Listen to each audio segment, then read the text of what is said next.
Hi, my name is Scott Gibson of Beneath the Surface. I'm here with Mickey Fulp, MercenaryGeologist.com. Mickey, thanks for being with us. Hey, thanks a lot, Scott. And how can the audience reach you first of all? MercenaryGeologist.com. Also, this interview will be posted on MercenaryGeologist.fm, which is our 24/7 streaming audio station, and through Twitter at MercenaryGeo. Nice.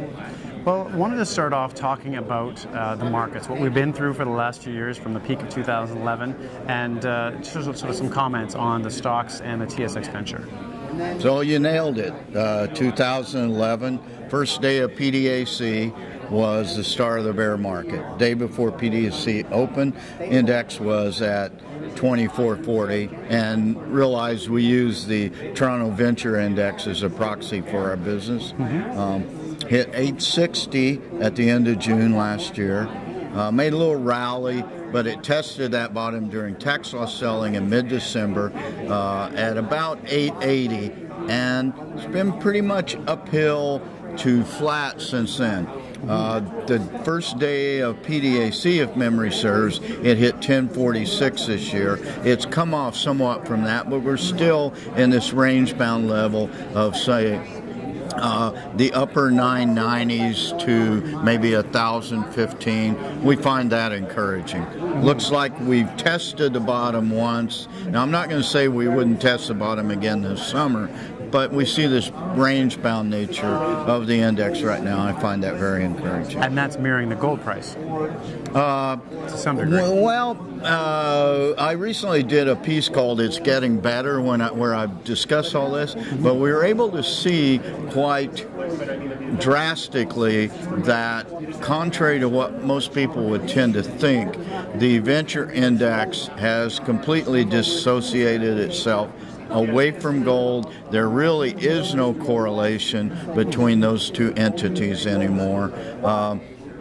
Maybe in the day-to-day perturbations of the index, but yeah, we don't see that correlation anymore, and what we really have seen is a discrepant relationship between those two, the gold price and the index. And what's your take on the gold price now? Do you think that it's also trading in a range and bound to break out to the upside? And maybe that's the point you were trying to make, that they were both trading in a range. I don't see gold breaking out to the upside anytime soon, and certainly it has been range-bound for the last couple of months.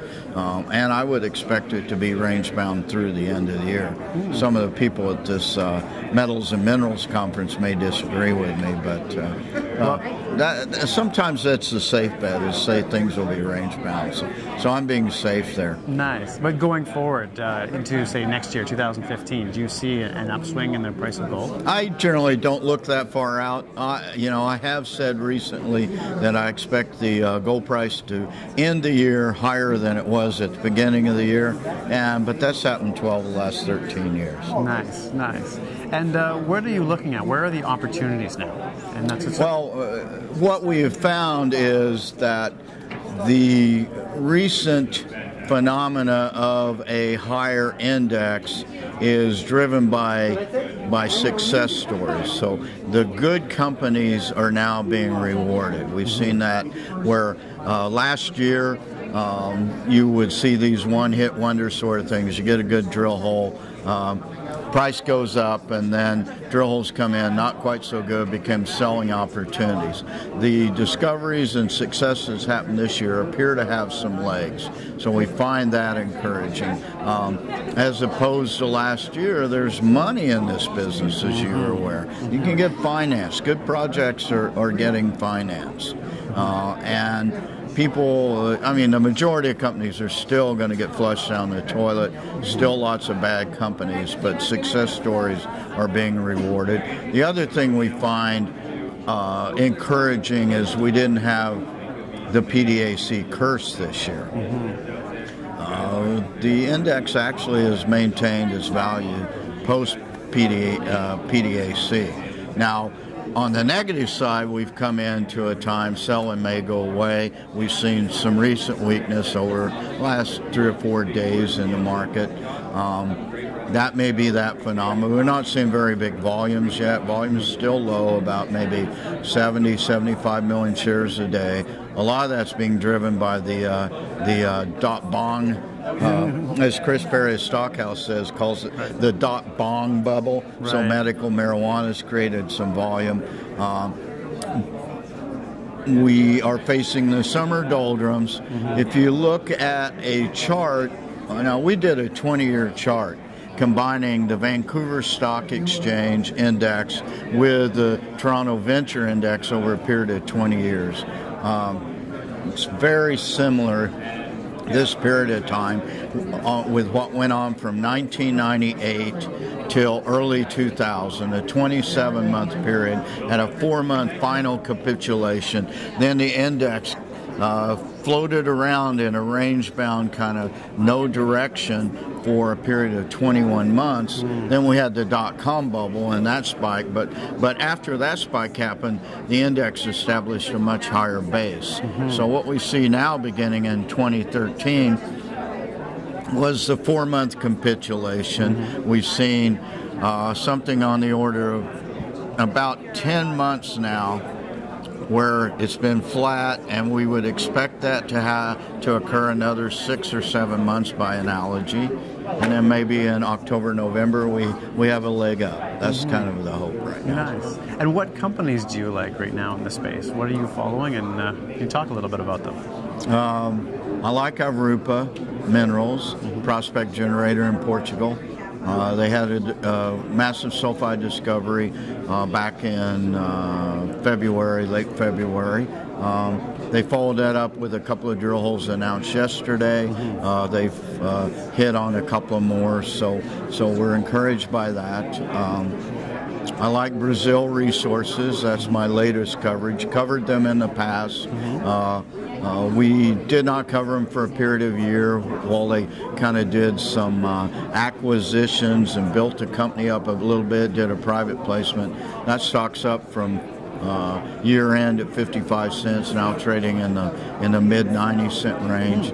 Hit a high of $1.44, but it's come off from that, and now it's got 3.9 million ounces of gold indicated and inferred resources versus a total of 1.5 million before. Very interesting. And those two companies, do you own them?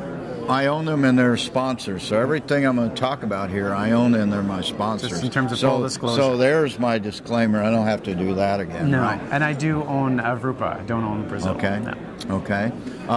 Still cover Cura, still waiting for the permit. ISR copper, soon to be a producer in Arizona. Hunter Dickinson. Yeah, Hunter Dickinson Company.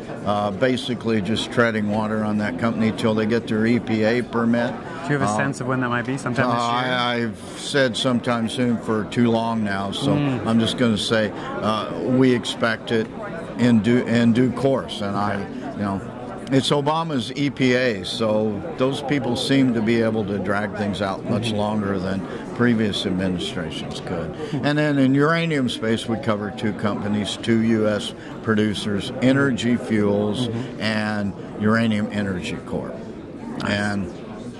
And they've come off significantly from when we talked at PDAC, basically driven by a lower and lower spot price of uranium. But those are longer-term plays. Those are producers. Those are plays that we see prospering in the mid to long term. So we're not going to get too anxious.